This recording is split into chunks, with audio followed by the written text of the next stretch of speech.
Uncle नमस्ते। अरे अंकिता, नमस्ते बेटा। सीमा से मिलने आई होगी? जी, मैंने जैसे ही सुना कि वो ससुराल से अचानक आ गई है तो मैं मिलने आ गई। हाँ, अचानक वापस आ गई और कहती है कि अब वापस भी नहीं जाएगी। जा मिल ले उससे। जी, मैंने तुमसे 100 बार कहा है कि मैं उस घर में वापस नहीं आऊंगी, मतलब नहीं आऊंगी। तुम चाहे जो भी कर लो। सीमा ऐसी बात मत करो। देखो मैं माँ से बात कर लूंगा और तुम्हें जिससे बात करनी है उससे करो, बस मुझसे मत करो। बाय।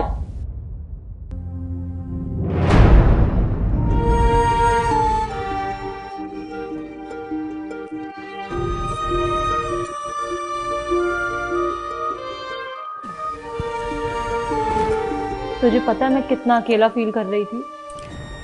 मैं समझ सकती हूँ, लेकिन घर छोड़कर क्यों आ गई? वो अब मेरा घर नहीं है, अब से मैं यही रहूंगी। क्यों? तेरे ससुराल वाले तेरे साथ मारपीट करते हैं, गाली गलौज करते हैं? नहीं नहीं, वो ऐसा कुछ नहीं करती। तो तेरे हस्बैंड की कोई बुरी आदत है क्या? दारू, शराब, जुआ? नहीं नहीं, वो ऐसा कुछ नहीं सोचते। तो फिर ऐसा क्या हो गया 2-3 महीने में कि तू वापस नहीं जाना चाहती? मैं क्यों रहूं उनके साथ और क्यों करूं उनके लिए कुछ भी?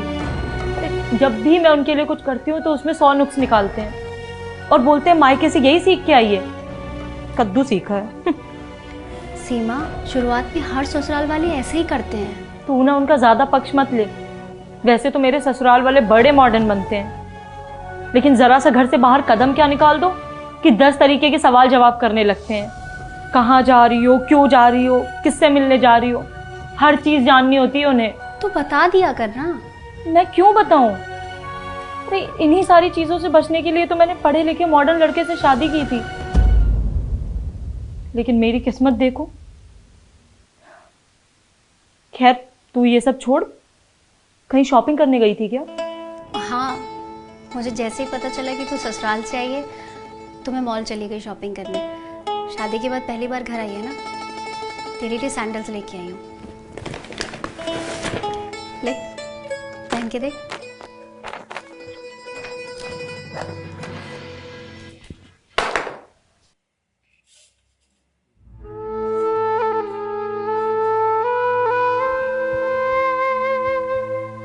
काट रही हैं। अभी नहीं है ना, चल के देख।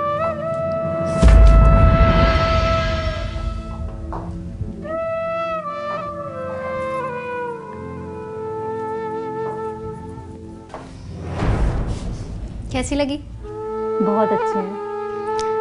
पर तुझे तो काट रही थी ये। हाँ तो शुरू में सैंडल काटते ही हैं, नए हैं ना। और जो तू लड़खड़ाई वो? हाँ तो फिर संभल भी तो गई ना, और इससे देख मेरा कद भी बढ़ गया, तो इतना एडजस्ट तो मैं कर ही सकती हूँ ना। तो थोड़ा एडजस्ट ससुराल वालों के साथ भी कर ले। मतलब शादी एक नई सैंडल की तरह होती है। नई लाइफ में हमें कभी कभी कुछ चीज़ें चुभती हैं, लेकिन बाद में वो चुभन कहाँ गायब हो जाती है पता भी नहीं चलता। जैसे अभी तू सैंडल पहन के लड़खड़ाई, लेकिन तूने खुद को संभाल लिया ना। ऐसी ससुराल में भी अगर खुद को संभाल लेगी तो तेरा कद और मान बढ़ेगा। वो कद और मान तुझे मायके में रह के नहीं मिलेगा। मुझे पता है कि अंकल और भैया तेरा साथ देंगे, पर कब तक?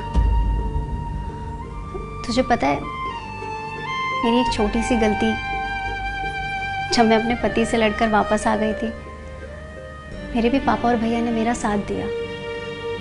पापा की डेथ के बाद भैया की शादी हो गई और वो अपनी लाइफ में बिजी हो गया। मम्मी है, पर वो पापा के जाने के बाद अपनी दुनिया में रहती है, मुझसे बात भी नहीं करती। इतनी अकेली हो गई हूँ मैं नहीं चाहती कि जो मेरे साथ है वो सब। लेकिन तू जॉब तो करती है ना, इंडिपेंडेंट है। मैं भी जॉब करूंगी, अपना ख्याल रख लूंगी। अब जमाना बदल चुका है। सीमा, जमाना चाहे कितना भी नया हो, कितना भी पुराना हो, अकेली औरत को ये जमाना नोचने को दौड़ता है। एक औरत उनके लिए गोश्त का टुकड़ा है और बाकी के भूखे लोग कुत्ते।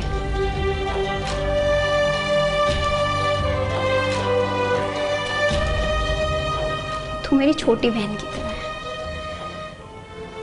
अगर सच में मुझे लगता कि तेरे ससुराल वालों की गलती है और वो गलती संभालने लायक नहीं है, तो मैं तुझे जाने के लिए नहीं बोलती। तू समझ रही है ना मैं क्या कहना चाहती हूँ? बस थोड़ा सा एडजस्ट।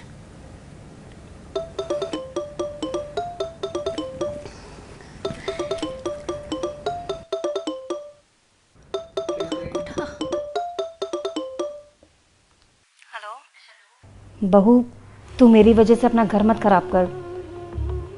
तू वापस आ जा, मैं आज से तुझे कुछ नहीं कहूँगी। कैसी बातें कर रही हैं माँ जी? आप तो मेरी माँ है ना, तो फिर आप मुझे क्यों नहीं कुछ कहेंगे?